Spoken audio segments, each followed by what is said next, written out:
अस्सलाम वालेकुम व्यूअर्स, मैं हूं शाकिर सोलंकी। व्यूअर्स, 8 दिन छुट्टी पर था और 8 दिन से कोई अपडेट आपके साथ शेयर नहीं कर सका था। सिंध चला गया था, ज़ाहिर है ख़ानदान में फैमिली में फौतगी हुई थी। आज बहुत बड़ी डेवलपमेंट हुई हैं तीन, और इससे पहले गुज़श्ता रोज़ भी बड़ी डेवलपमेंट हुई आर्मी चीफ की एक्सटेंशन के हवाले से।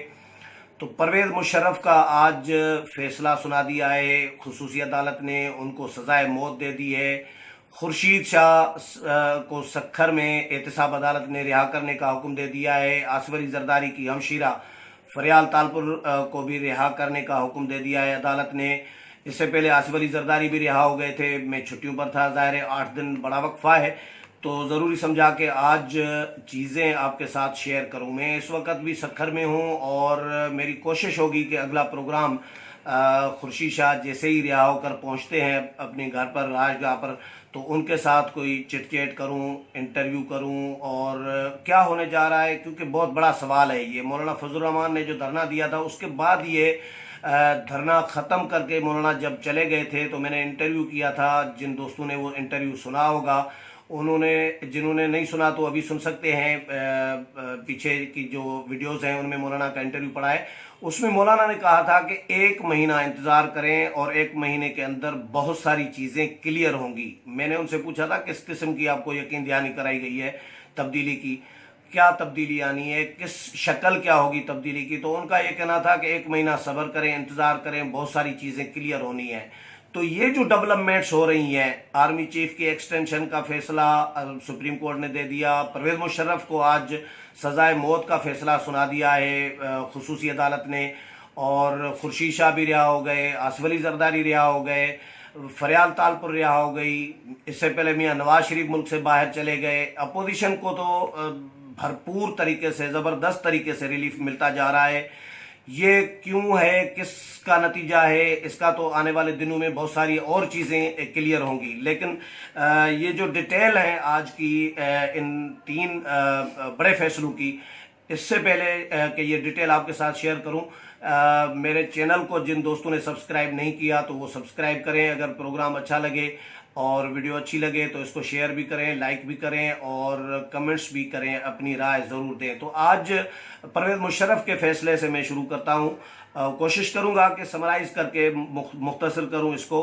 परवेज़ मुशर्रफ का केस इस्लामाबाद में खुसूसी अदालत में चल रहा था। 6 साल तक ये केस चला है और तकरीबन 100 के करीब जो हैं वो समातें हुई हैं। 4 जजेस जो हैं वो तब्दील होते रहे हैं, ट्रांसफ़र होते रहे हैं।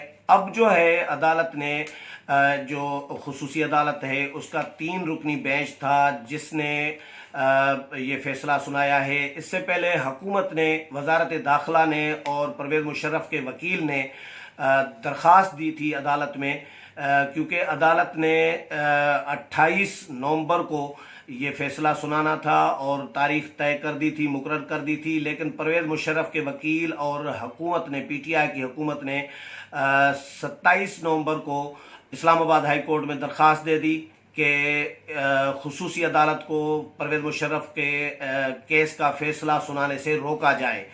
तो इस्लामाबाद हाई कोर्ट ने, चीफ जस्टिस अतहर मिनल्लाह ने फिर वो फैसला दे दिया और उसको वक्ती तौर पर रोक दिया था। लेकिन आज फिर ये फैसला आ गया है जिसमें परवेज़ मुशर्रफ को सजाए मौत सुना दी गई है। ये तफसीली फैसला नहीं है, ये मुख्तसर फैसला है। तफसीली फैसला कहा जा रहा है कि 48 घंटे के अंदर जारी होगा। 3 रुकनी जो बेंच था उसमें से 2 जजेस ने अक्सरियत की बुनियाद पर यह फैसला दिया है और तीसरे जज का क्या राय होगी वो तफसीली फैसले में चीज़ें क्लियर होंगी। परवेज़ मुशर्रफ पर 2 बड़े इल्ज़ामात थे संगीन गद्दारी केस का, आर्टिकल 6 का। एक तो 12 अक्टूबर 1999 को परवेज़ मुशर्रफ ने जो मियाँ नवाज शरीफ की उस वक़्त की हुकूमत ख़त्म की थी और मियाँ नवाज शरीफ ने उनको रिटायर कर दिया था और उनकी जगह पर ज़ियाउद्दीन भट्ट को आर्मी चीफ लगाया था। लेकिन परवेज़ मुशर्रफ ने बगावत की और परवेज़ मुशर्रफ ने वज़ीर आज़म का हुक्म नहीं माना। चार्ज जो है ज़ियाउद्दीन भट्ट के हवाले करने के बजाय टेक ओवर किया, शबखून मारा और वज़ीर आज़म को, मुंतखब वज़ीर आज़म को वज़ीर आज़म हाउस से हथकड़ियाँ लगाकर गिरफ्तार कर दिया। इस तरह परवेज़ मुशर्रफ ने अपना डिक्टेटरशिप जो है वो मुसल्लत की मुल्क पर और हुक्मरानी की। फिर 3 नवंबर 2007 को इमरजेंसी नाफिज की, उसमें भी आइन मुअत्तल कर दिया। 1999 में भी किया। फिर 2007 में 3 नवंबर को जब इमरजेंसी डिक्लेयर की, तमाम जजेस को तकरीबन 60-65 जजेस जो है वो गिरफ्तार किए गए थे।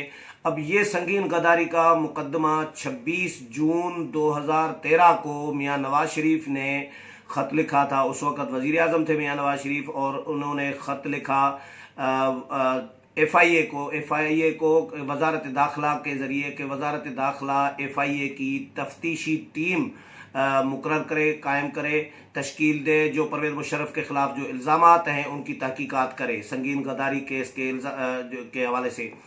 FIA की टीम ने फिर तहकीकाती रिपोर्ट जब वजारत दाखिला को दी, तो उसके बाद परवेज़ मुशर्रफ के ख़िलाफ़ ये फिर जो इल्ज़ामात हैं, जो केस है, वो बना लिया गया। परवेज़ मुशर्रफ को अदालत ने 12 बुलाया, तलब किया। अदालत ने मौका उनको दिया कि आप पर जो इल्ज़ामात हैं, फ़र्द जुर्म भी आयद हुई थी परवेज़ मुशर्रफ पर अदालत ने, लेकिन परवेज़ मुशर्रफ ने सेहत जुर्म से इनकार कर दिया था कि ये इल्ज़ामात मेरे ऊपर जो है वो दुरुस्त नहीं है। तो उसके बाद बहरहाल ट्रायल शुरू हुआ।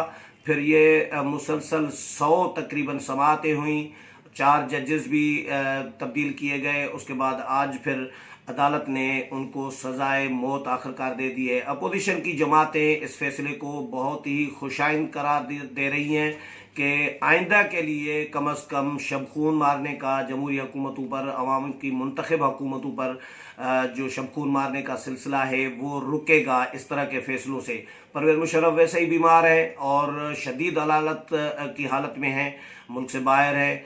उनकी जो वीडियो अभी ताज़ा आई थी हफ्ता डेढ़ पहले, उसमें जो जिस अंदाज में बेड पर वो पड़े हैं और जिस तरह बात कर रहे थे, उसमें से लग रहा था कि वो वाकई शदीद अलालत में हैं, चाहे वो अपनी बीमारियों में चल बसें। लेकिन ये जो अदालतों का फैसला है, खुसूसी अदालत का फैसला, ये एक रिकॉर्ड के लिए एक बहुत बड़ा फैसला समझा जा रहा है कि एक आमिर को, डिक्टेटर को, जो 70 साल में ऐसा कोई काम नहीं हुआ, अदालतों ने सजाए मौत नहीं सुनाई। सिविलियंस को तो सजाए मौत सुनाई जाती है, जुल्फ़िकार अली भुट्टो को फांसी दी जाती है, बहुत सारे और सिविलियंस के ख़िलाफ़ फैसले आते रहे हैं, किसी को नाअहल करार दिया जाता है, किसी को उम्र कैद दी जाती है, लेकिन किसी आमिर के ख़िलाफ़ किसी अदालत ने आज तक इस तरह का कोई फैसला नहीं दिया।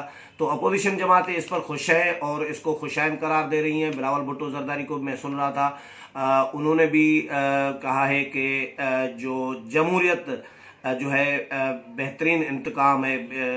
बीबी शहीद ने ये जुमला कहा था कि जमहूरियत बेहतरीन इंतकाम है, वही उन्होंने कहा है। और नारे भुट्टो जिए भुट्टो का नारा लगाया है, जो ट्वीट किया है। उसके बाद मीडिया टॉक भी की उन्होंने। फिर हसन इकबाल का भी मैं देख रहा था कि उन्होंने भी इसको खुशाइन करार दिया है। उन्होंने भी ये कहा है कि अगर 50 साल पहले इस तरह का कोई अदालतें फैसला देती तो अब तक जमहूरियत मजबूत हो चुकी होती, कोई आमिर जो है शबखून न मारता और इतनी दफ़ा जो है जमहूरियत पर वार न होते आमिरों की तरफ से। अपोजिशन बहरहाल इस पर बहुत खुश है। अब क्या होगा, खुसूसी अदालत का फैसला यकीनन जो परवेज़ मुशर्रफ के वकील हैं उन्होंने तो ऐलान किया है कि सुप्रीम कोर्ट से रुजू करेंगे, अपील दायर करेंगे, सुप्रीम कोर्ट क्या फैसला देती है। लेकिन खुसूसी अदालत ने बहुत बड़ा फैसला दिया है, एक तारीख रकम कर दी है।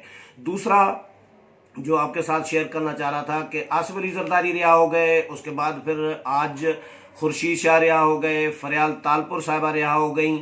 तो ये अपोजिशन की जो रिहाइयाँ हैं, इनका रीज़न क्या है, जो मैं अंडरस्टैंड कर रहा हूँ। ज़ाहिर है सियासत को कवर कर रहा हूँ इस्लामाबाद में बैठकर, पीपल्स पार्टी को भी, नून लीग को भी और JUI को भी। तो मौलाना का आज़ादी मार्च जो आया था इस्लामाबाद, मुझे ये जो मामलात अपोजिशन के बनने जा रहे हैं, मुझे इसका फॉलो अप लग रहे हैं, मौलाना के आज़ादी मार्च का फॉलो अप लग रहे हैं। ये मेरा तज्जिया है, क्योंकि मौलाना से भी मेरी बात हुई थी, इंटरव्यू भी हुआ था। बाकी जो अपोजिशन की जमातें हैं, बिलावल भुट्टो जरदारी या नून लीग के रहनुमा, उनसे भी बात होती रही है। मुख्तलिफ अपोजिशन के जो रहनुमा हैं, जो 9 जमातें हैं अपोजिशन की, उन तमाम जमातों के रहनुमाओं से गपशप होती रही है। APC में भी जो उनके आपस में इजलास होते रहे हैं। मौलाना उनको जो ब्रीफ करते रहे हैं, उसमें से मैंने अखज़ ये किया है कि मौलाना वापस जो गए हैं तो वाकई खाली नहीं गए। अब मौलाना ने जिस तरह कहा था 1 महीना इंतज़ार करें और बहुत सारी चीज़ें क्लियर होंगी, तो अब वो चीज़ें क्लियर होने की तरफ तेज़ी के साथ जा रही हैं। मैं अस्पताल भी गया था 2 दिन पहले, खुर्शीद शाह से मुलाकात करके आया था, लेकिन वो भी कंफ्यूजन में थे कि पता नहीं रिहाई होगी नहीं होगी क्या होगा। लेकिन उनको ये था कि जज ने, एहतसाब अदालत के जज ने नेब को झाड़ पिलाई है कि नेब हुकाम को कि जो खुर्शीद शाह के खिलाफ आपके पास सबूत अगर हैं तो वो पेश करें, नहीं तो मैं फैसला दे दूंगा। ये 2-3 समातों पर जज ने जो है उनको नेब को वार्निंग दी थी, लेकिन आज भी नेब ने कुछ पेश नहीं किया तो उनको भी रिहाई मिल गई। फरियाल तालपुर भी रिहा हो गई। उनको ज़ाहिर है उन्होंने अपनी जो स्पेशल बेटी है, माजूर बेटी, उनके लिए जवाब दिया था कि उनकी नज़रदारी करने के लिए कोई नहीं है। ज़ाहिर है मैं माँ हूँ तो मुझे भी रिहाई दी जाए। आसिफ अली जरदारी की तिब्बी बुनियादों पर रिहाई हो गई। मियाँ नवाज शरीफ मुल्क से बाहर चले गए। अब ये चीज़ें तो अपोजिशन की तो क्लियर हो रही हैं और तकरीबन हो गई हैं कि अपोजिशन को रिलीफ मिल रहा है। इल्ज़ामात उन पर जो लगाए गए थे जो वो साबित नहीं हो रहे, इसलिए अदालतें उनको रिलीफ देती जा रही हैं। खुर्शीद शाह 18 सितंबर को रिहा हुए थे, गिरफ्तार हुए थे इस्लामाबाद से अपने घर से। आज 17 दिसंबर है। पूरे 3 महीने 90 दिन का रिमांड होता है वैसे भी नेब का, तो 90 दिन खुर्शीद शाह को पूरे हो गए। तो 90 दिन में कोई सबूत वगैरह नेब नहीं लाया तो उनको भी रिहाई मिल गई है। तो अब आने वाले दिनों में क्या होने जाएगा, क्या होने जा रहा है, वो चीज़ें क्लियर होंगी। मुझे इसका इंतज़ार ज़रूर रहेगा कि मौलाना फजल रहमान ने जो इमरान खान की हुकूमत के बारे में जो तब्दीली का इशारा दिया है कि तब्दीली आएगी, किस किस्म की होगी, कौमी हुकूमत बनेगी, इत्तेहादी छोड़ जाएंगे, क्या होगा, ये आने वाले दिनों में अभी मज़ीद क्लियर होना बाकी है। अगले प्रोग्राम में फिर मुलाकात होगी, तब तक इजाज़त चाहता हूँ।